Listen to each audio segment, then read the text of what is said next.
Hello everyone and welcome back to SHUTDOWN Wealth. I hope you guys are doing very well. If you do enjoy the content, please consider dropping that like and subscribe. So, bonds continue to creep higher, yields coming down, basically pricing in further rate cuts, which is obviously positive for the markets.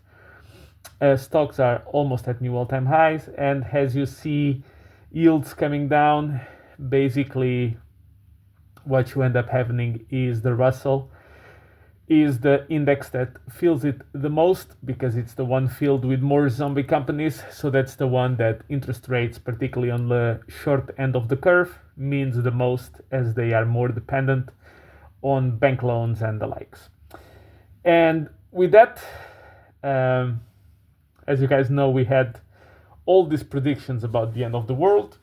We had Michael Burry closing his fund and starting a paid newsletter, Harry Dent or Peter Schiff style, and it seems that it most likely seems to be a correction driven by the fact that liquidity was massively drawn back during the government shutdown, and of course crypto is the asset that is the most vulnerable to those liquidity pools, and crypto does not have share buybacks like stocks do in order to keep it going a little bit more.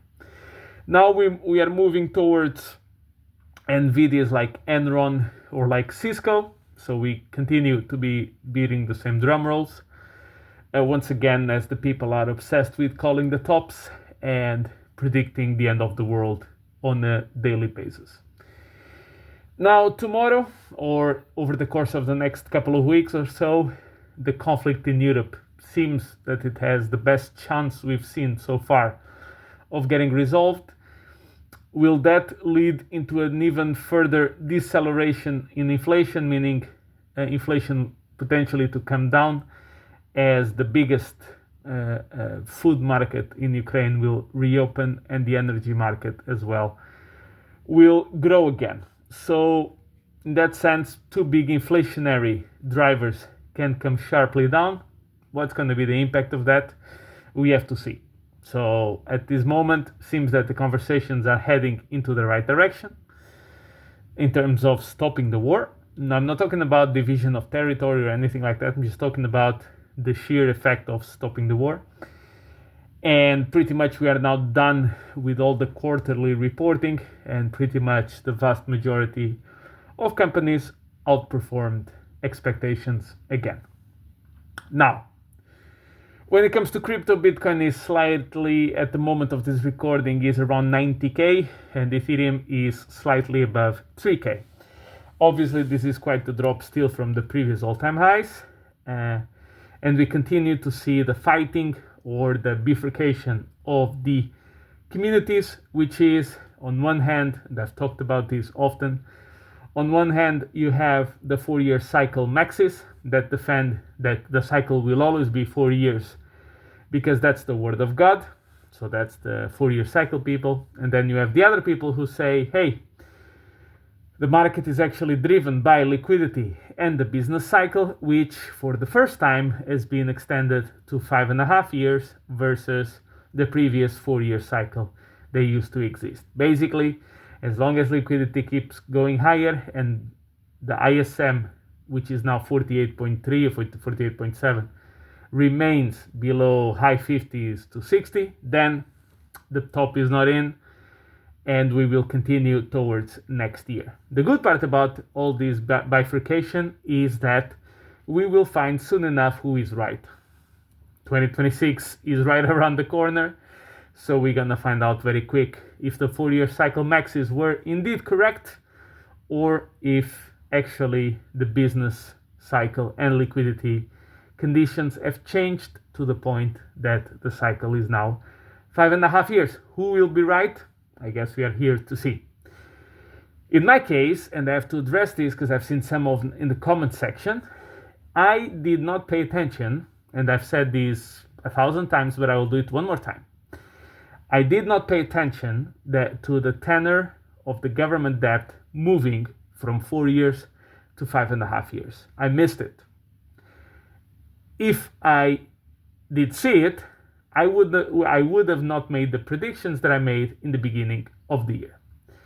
You see, the predictions in terms of timing, to me, are mostly for fun. So let's say I said Ethereum 20K, right? Ethereum is 3K. And I said by the end of the cycle, Ethereum would be 20K or 25K, okay? Now let's say that I thought that that was gonna happen by Q4 2025. Let's say that doesn't happen, and it happens in Q3 2026. Do you think I care?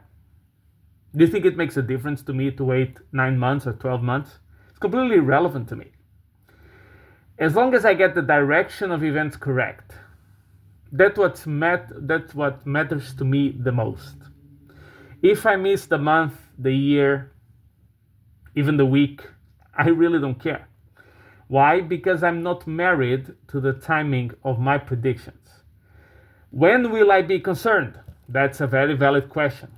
I will be concerned if liquidity is breaking out and the business cycle is ramping higher into the high 50s and the prices are going down. Why?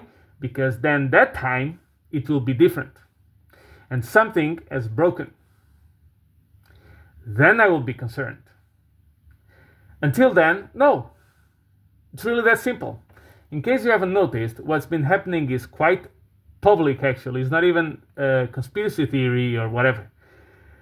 Retail has been dropping its amount of coins every day, and institutionals have been accumulating them. This was the first time in history where retail won or had the first mover advantage versus institutionals. Usually, retail comes after the institutions already made the big bulk of the money. This case, retail got it first. That was the big difference of crypto. So guess what? They have to make for lost time. They have to accumulate as many coins as they can ahead of time to compensate for all these years. So guess what? That's what they've been doing. And we continue to be at extreme fear. And I only see scenarios of complete disaster and destruction. And maybe, look, I have to say it, maybe all those people at the same time will be right. Maybe for the first time, the crowd will be correct. It's just a 4-year cycle. You wait a year now until November 20 or October 2026. You buy, you count to 3 years, and you sell. And you wait another year, and you buy, and you count to 3, and you sell. And you just do all of it over and over and over again, and everybody's aware of it, and everybody respects it super clearly. Maybe that's the case. Who knows? Can I say for a fact that it's not? No, I don't. As I've said, we're going to find out soon enough. Because if Bitcoin puts in new all-time highs in 2026, then all these Benjamin Cowans, all these Smith Kevins, all these altcoin dailies, all these people, all these crypto banters and whatever, then they will have a lot of explaining to do. All these Avanon tech, the same story. So I guess we wait and see. So far, I don't know if we are having a dead cat bounce or if we are just basically, okay, we got the worst of the liquidity pull down from the government shutdown. And now, as liquidity is now finally putting in back again, now we can go up again. I guess we'll find out soon enough. And with that, thank you very much for your support, guys. Don't forget to like and subscribe. I'll catch you in the next one, and leave some good comments in the comment section. Thank you very much.